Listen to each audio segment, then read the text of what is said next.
Hey everyone, welcome back to the channel. If you're dealing with the pesky error code 7 to 14 on your HP Reverb G2 VR headset, especially with the 2025 models, you're in the right place. This error often pops up due to connection issues, outdated firmware, or minor software glitches, and it can really kill your VR immersion. But don't worry, I'm going to walk you through some straightforward fixes that could get you back in the game in no time. First off, let's quickly understand this error.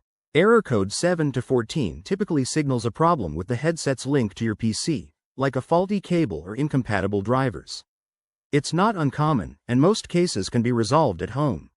Step 1. Start with the basics. Restart your HP Reverb G2. Turn it off, unplug it, wait about 30 seconds, and then power it back on.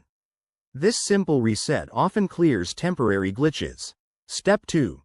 Double-check all your connections.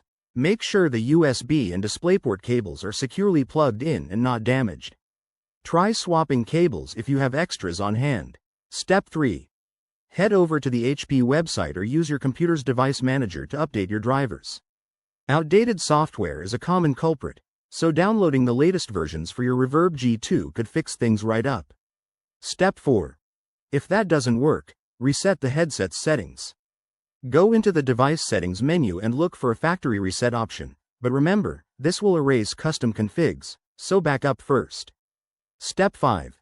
As a last-ditch effort, reinstall the HP Reverb software on your PC. Uninstall it completely, restart your computer, and then download and install the newest version. If you're still stuck, reach out to HP support, especially if your device is under warranty. To avoid this error in the future, always keep your system updated and handle your cables with care. There you have it, quick and easy solutions to get your HP Reverb G2 running smoothly again. If this video helped you, smash that like button, drop a comment below, and subscribe for more tech troubleshooting tips. Thanks for watching, and I'll see you in the next one.